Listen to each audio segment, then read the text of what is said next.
안녕하세요 여러분. 조신영 변호사의 법률 이야기에 오신 것을 환영합니다. 상속 전문 변호사 조신영입니다. 오늘은 여러분과 함께 상속의 승인과 포기에 대해서 알아보겠습니다. 우리 법은 상속이 발생한 경우 상속인은 사망자의 권리, 의무를 당연히 승계하는 것으로 정하고 있습니다.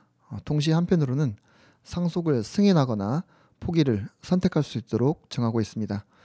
상속인에게 권리 취득 또는 불이익을 강요하지 않기 위해서입니다. 이처럼 상속은 상속인의 의사에 따라 승인이나 포기를 할 수 있는데 크게 세 가지로 나눌 수 있습니다. 단순 승인, 한정 승인, 상속 포기가 그것입니다. 민법이 규정하는 승인에는 단순 승인 그리고 한정 승인 두 가지가 있습니다. 단순 승인은 권리 의무 승계의 전면적인 승인이어서 저극재산뿐만 아니라 빚까지도 모두 상속을 받게 됩니다. 그리고 한정 승인은 피상속인의 권리 의무를 승계하되 채무는 상속재산의 한도 내에서 변제하도록 하는 것이 한정 승인입니다. 그리고 상속 포기는 말 그대로 상속의 효력을 소멸하게 하는 것입니다. 그렇다면 상속을 승인할지 승인하더라도 한정 승인을 할지 아니면 상속을 포기할지 결정하기 위해서는 무엇을 살펴보아야 할까요? 네, 맞습니다. 피상속인의 재산부터 살펴봐야 할 것입니다. 만약 아버지가 돌아가신 경우라면 아버지의 재산이 무엇이 있는지, 혹시 부채가 있는지, 혹이라도 세금을 체납한 것은 없는지, 가족들이 모르는 부동산이나 주식, 보험을 소유하고 계셨는지 등을 체크해 보아야 할 것입니다. 이와 같이 피상속인이 남긴 재산을 살펴본 후에야 상속을 승인할지 아니면 포기할지, 승인을 하더라도 단순 승인을 할지 한정 승인을 할지 여부를 가늠할 수 있을 것입니다. 사망하신 피상속인의 재산을 파악하려면 어떻게 해야 할까요? 시중은행이나 증권회사, 보험회사 등을 다 찾아가거나 여기저기 전화를 해봐야 할까요? 그렇지는 않을 것 같다는 생각이 드실 것입니다. 만약 상속인이 상속재산을 일일이 다 찾아보려면 시간도 오래 걸리고 무척이나 번거로운 작업이 될 것입니다. 다행스럽게도 우리나라에서는 상속재산을 파악할 수 있는 편리한 제도를 두고 있습니다. 바로 안심상속 원스톱 서비스입니다. 상속인이 피상속인의 금융거래 내역, 토지, 자동차, 세금, 연금, 가입 유무 등 사망자의 자산 내역을 한 번에 통합하여서 조회할 수 있는 서비스입니다.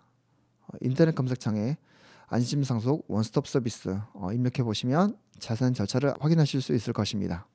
대략적으로 금융자산 및 부채, 국세 체납액 조회, 각종 연금 가입 여부 조회, 토지, 자동차 소유 조회 등을 할 수 있고요.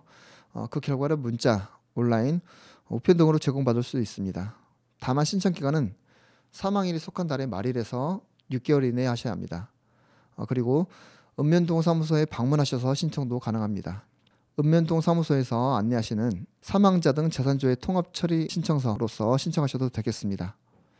참고할 점은 상속의 승인이나 포기는 상속이 개시된 이후에 해야 한다는 것입니다. 상속 개시 전에 미리 한 승인이나 포기는 무효입니다. 너무나 당연한 내용 같지만 그렇지 않은 경우가 있습니다.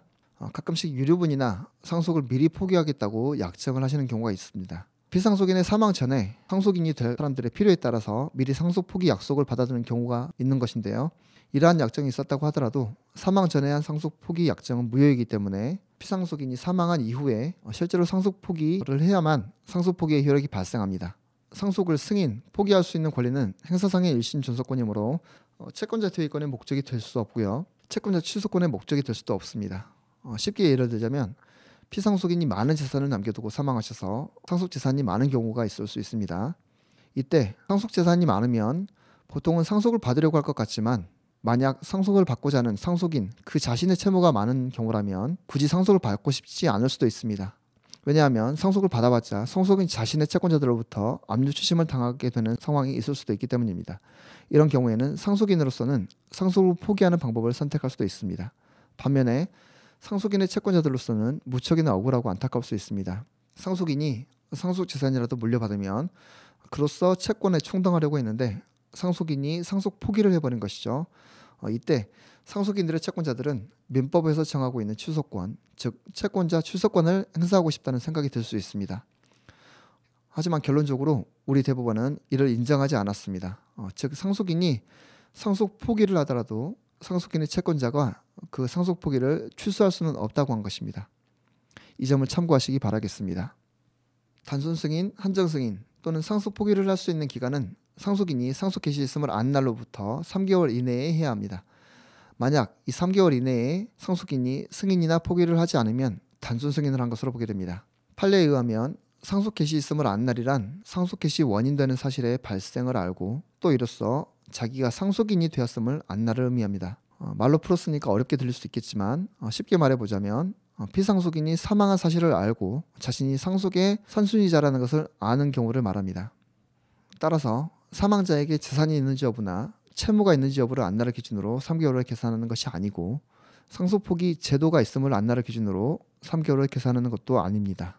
즉 상속 재산이나 상속 채무가 있음을 안 여부가 기준이 아니라 단순히 피상속인이 사망함으로써 상속 개시가 된 것을 안 날로부터 3개월 이내에 상속을 승인할지 아니면 포기할지 여부를 결정해야 한다는 것입니다. 따라서 피상속인 사망 후 신속하게 재산을 파악하셔야 할 필요가 있습니다. 다만 우리 민법에서는 이 3개월의 기간을 경과하였더라도 특별한 사정이 있으면 한정 승인을 할 수 있도록 정하고 있습니다. 그렇지만 말 그대로 특별한 사정이 있는 경우에만 3개월 도과 후에도 한정 승인을 할 수 있도록 정하고 있는 것이기 때문에 원칙적으로는 상속 개시 있음을 안 날로부터 3개월 이내에 승인 또는 포기를 결정하시는 것이 이롭겠습니다. 상속 포기는 소급표가 있습니다. 즉 상속 포기자는 처음부터 상속인이 아니었던 것으로 되는 것이죠. 참고할 점은 공동상속인 중에서 일부가 상속을 포기한 경우에 그 포기자의 직계 비속은 포기자를 대신해서 대습 상속할 수는 없다는 것입니다. 예를 들어 보겠습니다. 아버지, 자녀, 손자녀 3대가 있는 경우를 생각해 보겠습니다. 아버지가 사망해서 자녀들 여럿이 공동상속을 하였고 그 자녀들 중에서 한 명만 상속 포기를 한 경우에 나머지 자녀들만 상속인이 되는 것이고 상속 포기한 사람의 자녀는 대습 상속을 할 수 없다는 것입니다. 그리고 1순위 상속인 전원이 상속을 포기하면 그 다음 순위 상속인이 본위 상속을 하게 됩니다. 이로 인해 실무에서는 피상속인이 많은 빚을 남겨둔 채 사망한 경우에 1순위 상속인부터 4순위 상속인인 사촌인의 반기혈제까지 모두 상속 포기를 해야 하는 경우도 발생하고 있습니다. 한 사람이 사망하면 이로써 그 사람이 형성하고 있던 많은 관계의 변화가 일어나게 되겠죠. 그 중에서도 법률적인 쟁점인 상속관계를 잘 살펴보시기 바라겠습니다. 친애하는 청취자 여러분, 사람은 누구나 죽음을 맞이하는 순간이 올 것입니다. 하지만 우리가 서로 사랑했던 추억만큼은 천국에 가져갈 수 있다는 말이 있습니다. 오늘 하루도 서로 사랑하기 위해서 살아가실 수 있기를 바라겠습니다. 지금까지 법률사무소 약속의 조신영 변호사였습니다. 감사합니다.